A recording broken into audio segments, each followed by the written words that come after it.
Well, I hope I haven't overwhelmed you all, but let's see what you have. Question. So, thanks. It was a great talk. And when you had psoriasis, you say you fell off the wagon or something for a little while, and you got off Sprouts, and then you got psoriasis, and then you got back on it, and you cured it. And my question is, how long did it take you to cure it when she got it that bad?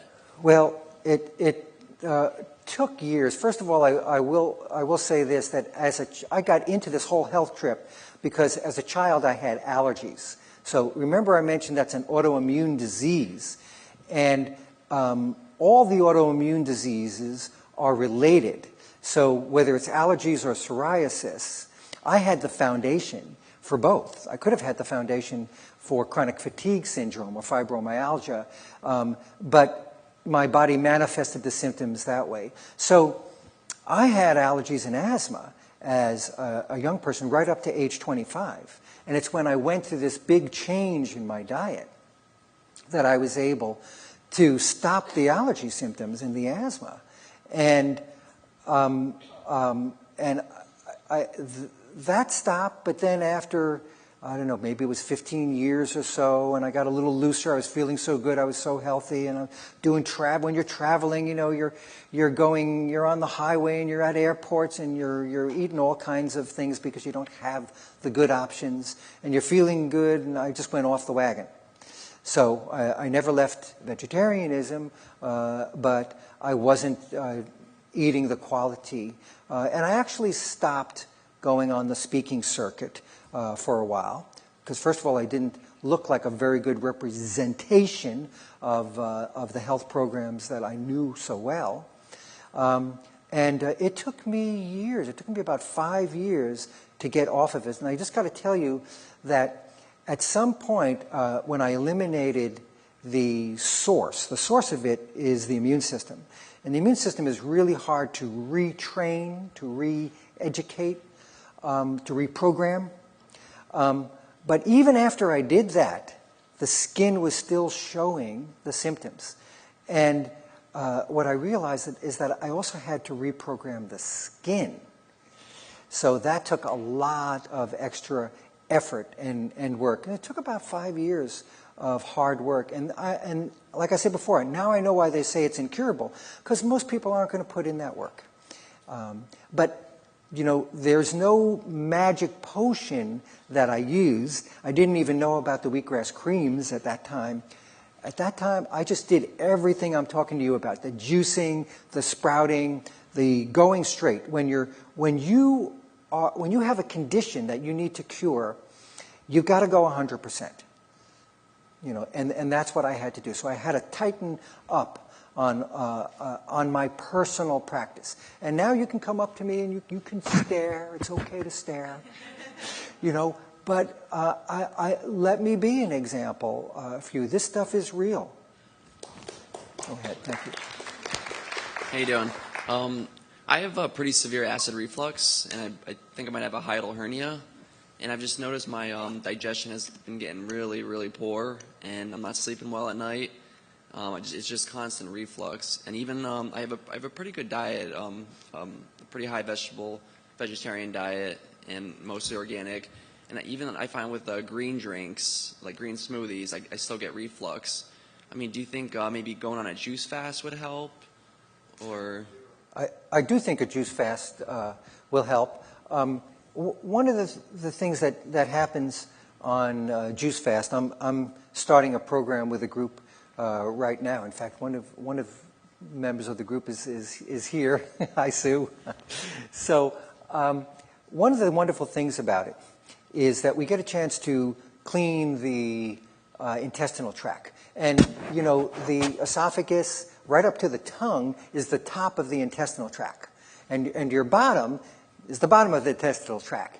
And to be able to cleanse that whole tract and reduce the inflammation, that's essentially what your response is. The reason why almost anything you take gives you that reaction is because it's inflamed, it's irritated. So when you go on a juice fast, which I recommend over water fasting, but if you go on a fast, well, now you're not irritating the tissues, and and if you're taking the colon cleansers, which basically just clean out the intestinal tract from top to bottom, then you're cleaning it and you're giving it some time to heal.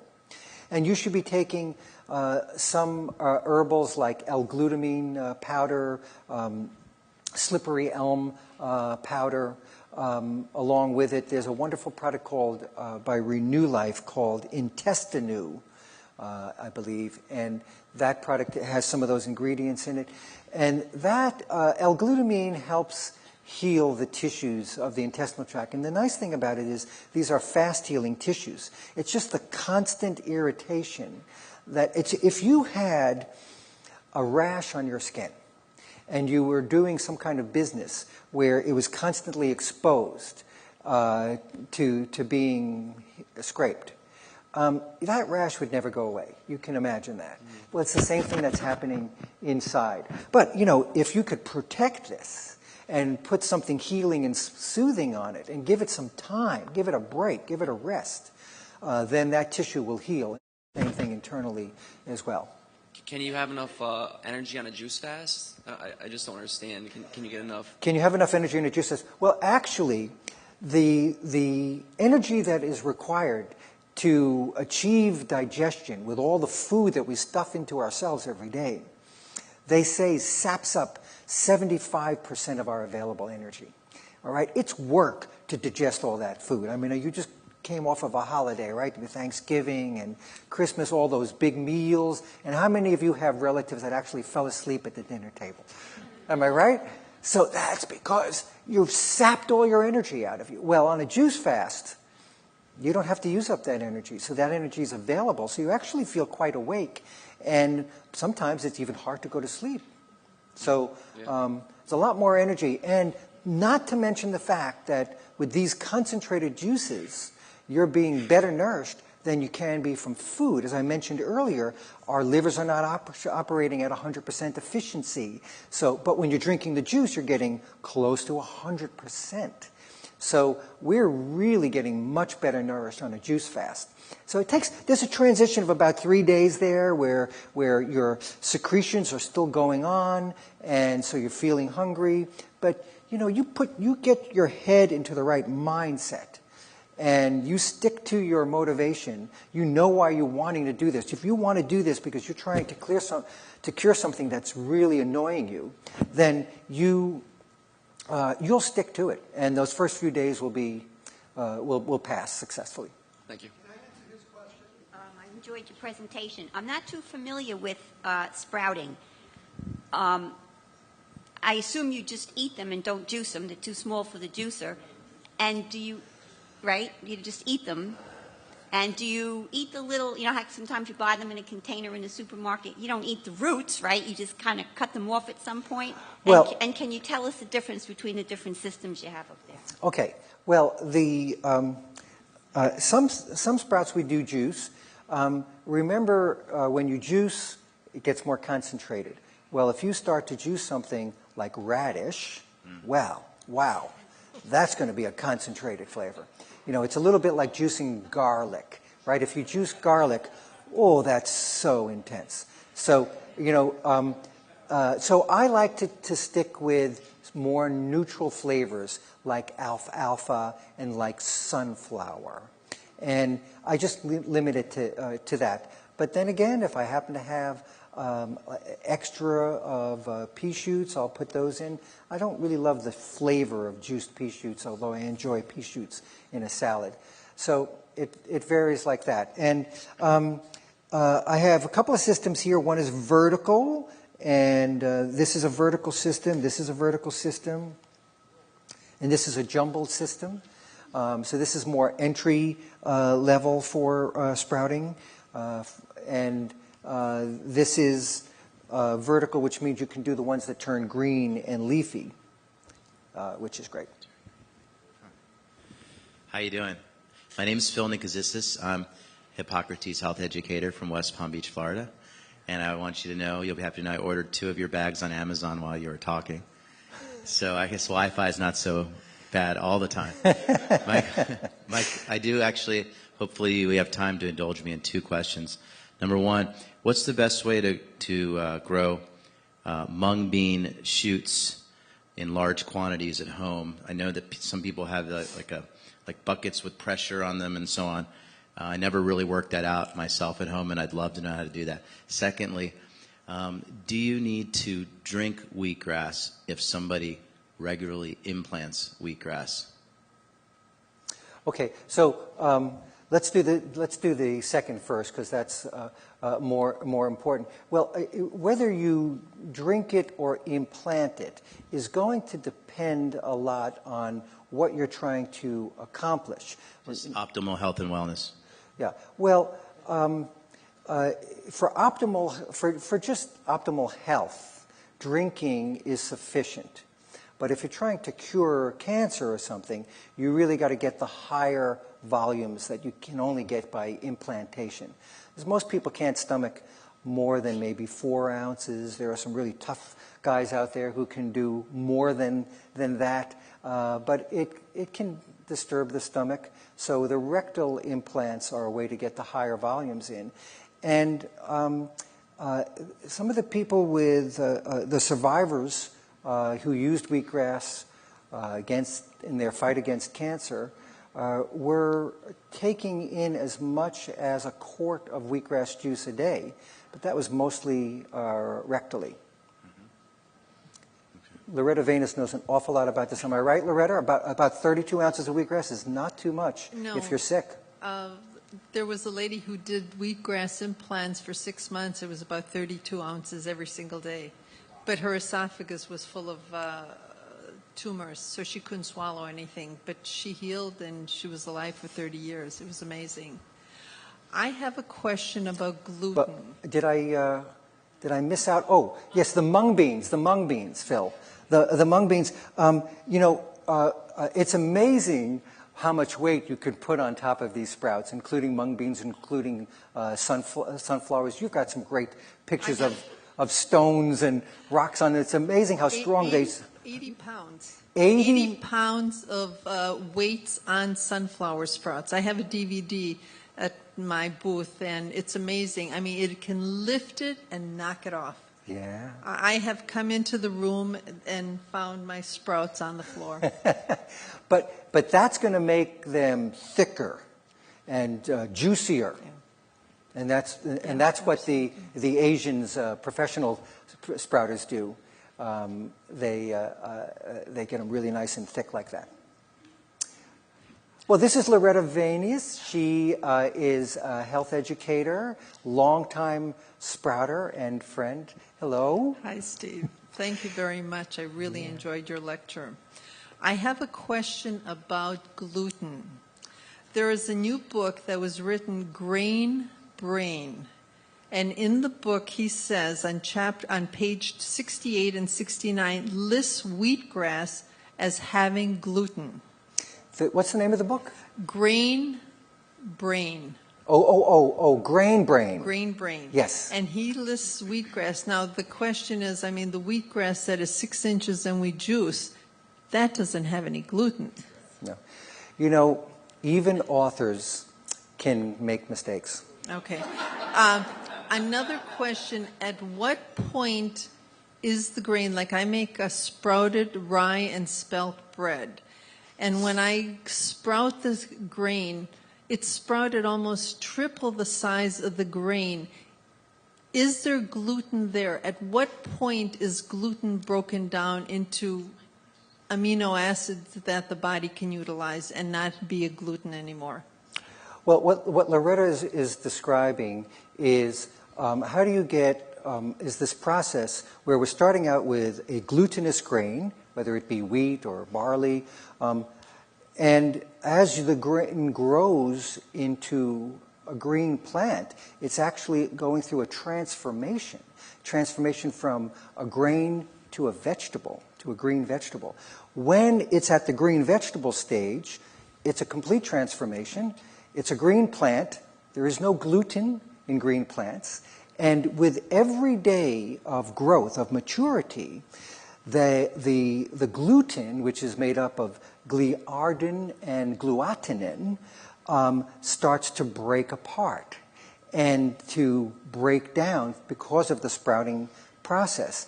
And at what point is it totally 100% gone? Well, I think you have to get to the point where the blade is actually started to green up, and the blade is maybe 1 inch to 2 inches. But with each passing day, there is less and less gluten. So in some of the pictures I showed on my bread, and like you were describing on your bread, I was growing it to a very short stub, which is just the shoot is just about as long as the length of the grain itself. You're growing it 3 or 4 times longer than that. It's about that, but it's about that. It starts depending if I was around. When you know what I'm saying? It gets very chewy if it grows longer. But what I do is I dehydrate it and then I grind it up into flour. So is it gluten-free or is there gluten in that? There's still a level of gluten in it. So if you're super sensitive to gluten, there's going to be some there. If you only have a minor sensitivity, then you probably will be able to tolerate a sprout that's maybe 3 days old. Mm-hmm. But with each passing day, there's less and less gluten because the transformation continues and gets less and less. And it's unfortunate. There's a lot of things that are published that have inaccuracies in it. I mean, there's studies, just university studies out there that says, taking calcium in your diet does nothing for the health of your bones. And there's studies out there that say supplement yourself with calcium every day. It'll reduce osteoporosis. So if the scientists can't agree, how can we come to a conclusion? And that's just we have to be good detectives and do our own work. I'll never forget when Andrew Weil, the wise doctor, who's done wonderful things for the promotion of natural health, came out and said, don't eat alfalfa sprouts, because they've got carnivorine in there and it's a poison. Well, I read that study, and I think he just read the summary, because there was a lot more to it than that. I mean, they actually fed the monkeys carnivorine, and the sprouts that they fed the monkeys were only like 1 or 2 days growth. It was like Petri dish sprouts. And in order for the carnivorine, the poison, to dissipate, you have to grow the sprouts to the green stage. So I don't know about you, but when I eat alfalfa sprouts, it's green. Yes. And at that point, no carnivorine. So essentially, the good doctor is stating a case of something that may have, under certain circumstances, accuracy, but has no significance in human nutrition. Can a wheatgrass that grows to the point of having seed, is that called a wheatgrass? That was the question, that maybe he thought when the grain grows into a plant and it produces the seed, is that considered wheatgrass? Well, I think when the blade comes out, it's considered wheatgrass. But when it gets to the point where it's producing the next generation, that's going to have gluten in it. Right. But would it be called the wheatgrass? Well, I think it's... That's the question. I think the grass is called wheatgrass. Regardless of what stage. Yeah. So maybe that's where he thought it might have the gluten then. Maybe. We'll have to have that conversation one day. Okay. Thank you very much. You're welcome. Thank you. Hi. My question was also about the gluten, because I make Rejuvelac, and I sprout the wheat berries for about 3 days, and then, you soak them, and then you fill up the jar with the water, and then it ferments for like 3 days, 4 days. My friends are gluten intolerant, and I've told them that it's fine, but they won't drink it. Is it the same? Okay, so the question is what's your name? Rejuvelac. I'm Cheryl. Cheryl makes Rejuvelac. Rejuvelac is actually a fermented drink. So if you think pickles, think sauerkraut, we can make fermented drinks from a lot of things. This drink is made from wheat sprouts, sprouted wheat. Is it soft wheat or hard wheat, Cheryl? It's the red winter. It's red wheat, so it's hard wheat. Okay, so there's going to be gluten in there. Most of it will deposit like sediment to the bottom. You could strain it. If you're gluten intolerant, then even a small amount is going to be could cause a reaction. You could try making it with some other grains. You could try making it with millet. You could try. My recipe book, Kitchen Garden Cookbook, has a chapter on Rejuvelac, and in there I make it with some alternative grains. I mean, and you could turn it into cabbage Rejuvelac as well. Essentially, that's juice made from fermenting the cabbage. So, and that would be totally gluten-free. So there are some. You have alternatives, but the wheat is going to produce some gluten. Okay, thank you. Oh, this gentleman was. Got to go back and forth. Go ahead. Hi. Kombucha tea.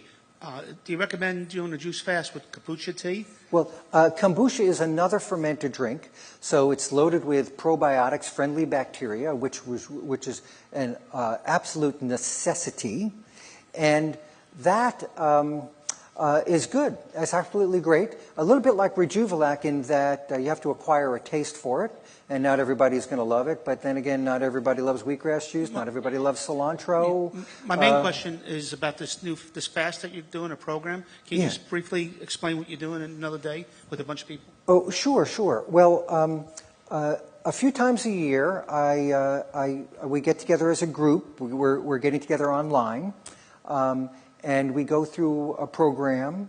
It encompasses 10 days of time. We meet before we start to fast to discuss the fasting, how to fast and how to get organized. And then we meet during and before the end of it. And there's a daily diet, there's a timeline, there's a shopping list. But basically the program is juices. It's primarily vegetable juice, green vegetable juice. And in addition... well, it would be, spinach, kale, then parsley, celery are the main ones, cucumber, garlic or ginger, not both at the same time.